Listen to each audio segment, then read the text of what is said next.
How you doing, family? How you doing, friends?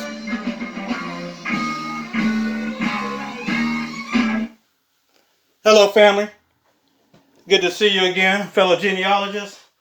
Welcome to another segment on genealogy and history. You know, in my last video, we talked about why we as genealogists need to take care of our mental wellness when we are researching slavery records because of the emotional trauma those records might be having on us without us even realizing it, coupled with our day-to-day battles and stress and dealing with racism and supremacy and so on and so forth.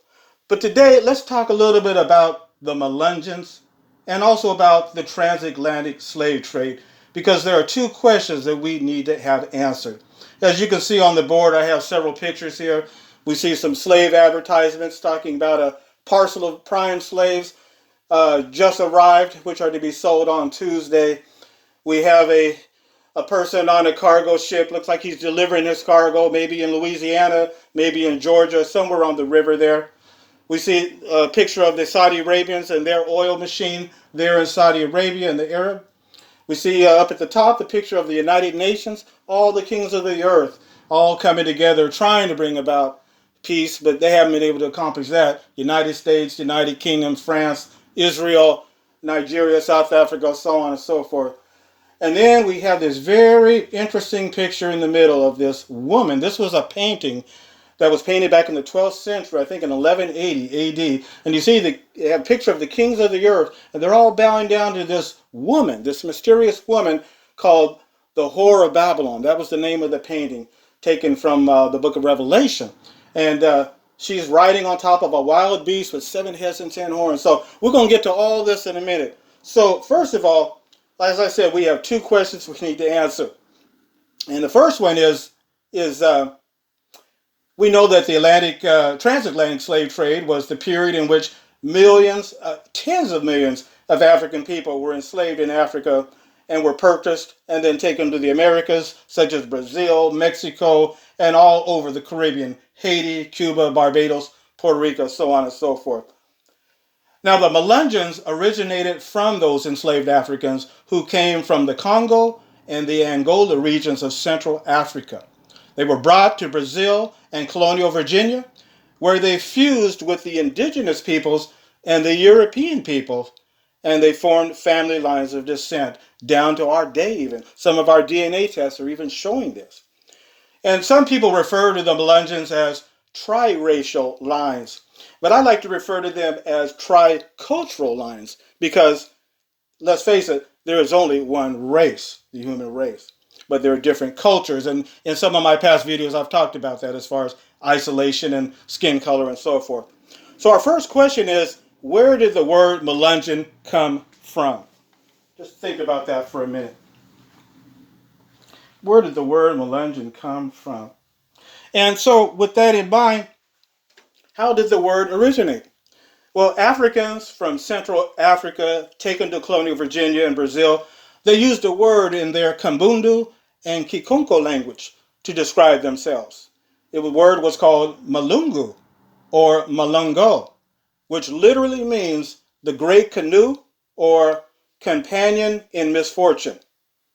In fact, there was a British planter in Brazil during the 1800s. His name was Henry Coster, and he noted that Africans who had been transported together on the same slave ship called each other Malungos, referring to the strong bond that they had formed between each other.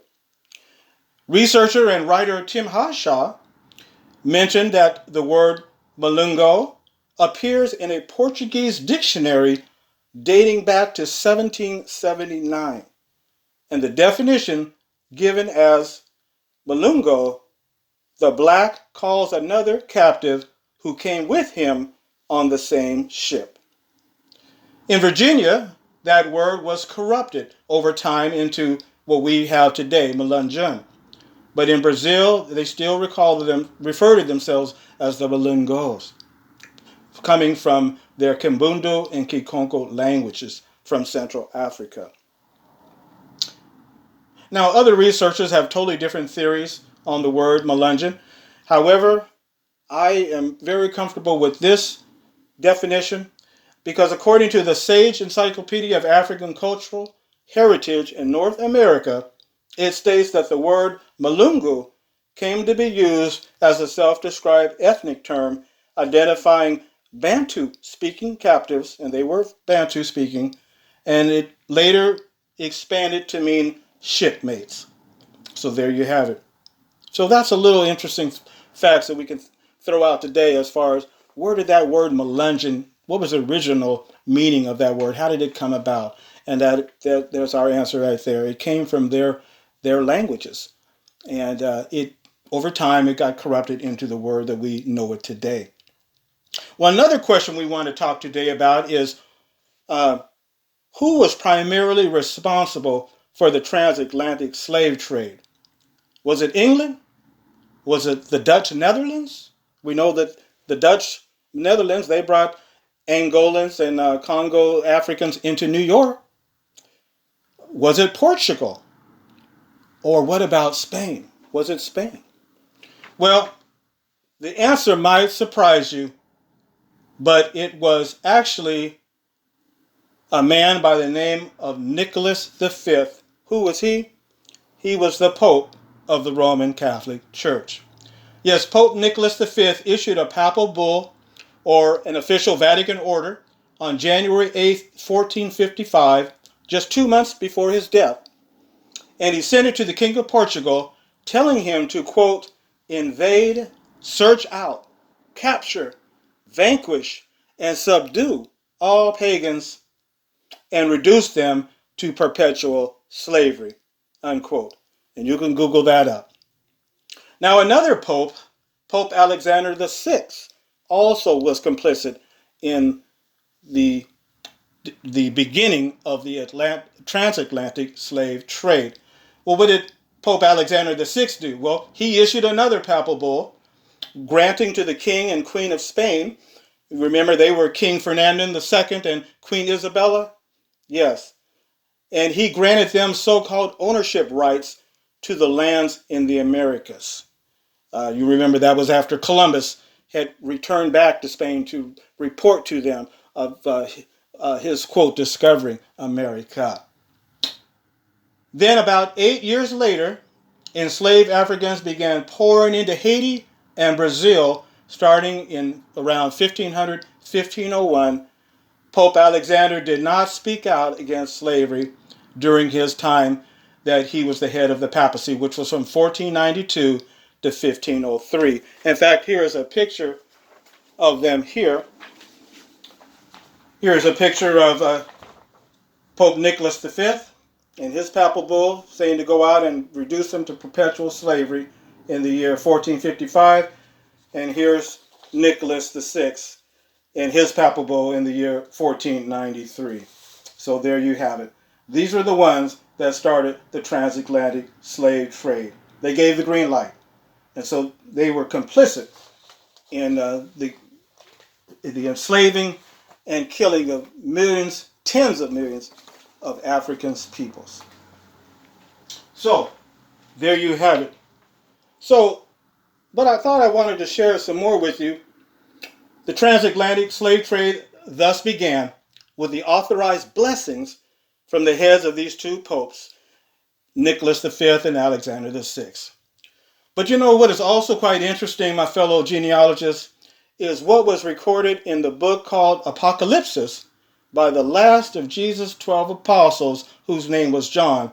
You won't believe what he wrote down in that book. I want to share that with you. At the age of 100, a prisoner in Rome in the year 96 AD or CE, the Apostle John had some kind of a dream or a vision of some sort. And he wrote down that what he saw in this vision was a woman, a harlot, as we have pictured up here on the chart. And this woman, this harlot, was decked out with the finest of jewelry, pearls, gold, precious stones.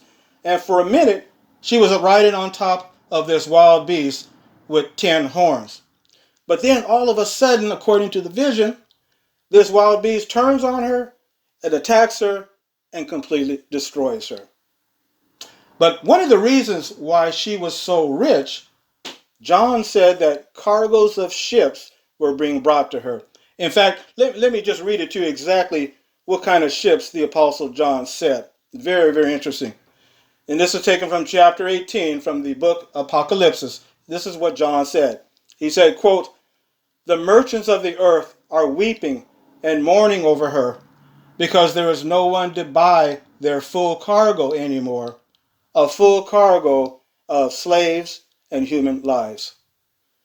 And every ship captain and every seafaring person and sailors and all those who make